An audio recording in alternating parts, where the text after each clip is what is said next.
तर आमच्या 918 बूथपैकी 90% बूथवर आम्ही 1 नंबरला आहोत. 90% बूथवर आमचं मताधिक्य आहे. त्यामुळे पार्टीचं जे विस्तारित रूप आहे ते प्रत्येक बूथपर्यंत गेलंय. म्हणजे एका विधानसभेत जिंकलो, एका विधानसभा मागे आहे असं नाही, तर सर्वकष असं पार्टीचं काम सुरू आहे.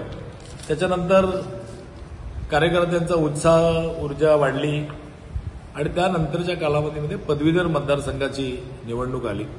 अत्यंत चांगलं काम सिंधुदुर्ग जिल्ह्यामध्ये झालं. चांगलं मताधिक्य सिंधुदुर्ग जिल्ह्याने दिलं असावं. एकत्रित मतं असल्यामुळे मी अशा पद्धतीचे म्हणालो.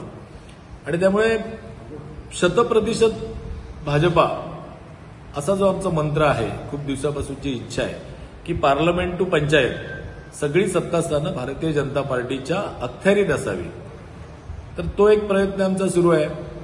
पुढचा मोठं विषय आहे, ध्येय मोठं आहे की या जिल्ह्यामध्ये 3 मतदारसंघ आहेत. एक तर आमचा हक्काचा आहे. त्यामुळे महायुतीमध्ये जो काय विषय ठरेल तो ठरेल, त्याला आम्ही बांधील असूच. महायुतीमध्ये सगळ्यांसोबत युतीमधले जे काही सीट असल्या तरीच 3 सीट जिंकून आणायच्या. स्वबळावरचा विषय झाला तर सगळ्या 3 सीट भारतीय जनता पार्टीच्या जिंकून आणायच्या. अशा पद्धतीचा विश्वास, अशा पद्धतीची एक बांधणी, कार्यप्रणाली संपूर्ण जिल्हाभर सगळ्या कार्यकर्त्यांच्या माध्यमातून सुरू आहे. त्यामुळे त्याही निवडणुकांमध्ये किंवा त्यानंतरच्या पुढच्या निवडणुका ज्या जिल्हा परिषद, पंचायत समिती असतील, नगरपालिकांच्या असतील, या सगळ्यामध्ये भारतीय जनता पार्टी चांगल्या पद्धतीने विजय मिळवेल शंका नाही. वर्षभराच्या कालावधीमध्ये पार्टीने जी अभियानं दिली किंवा पक्ष म्हणून सामाजिक विषयांमध्ये जितकं लक्ष दिलं पाहिजे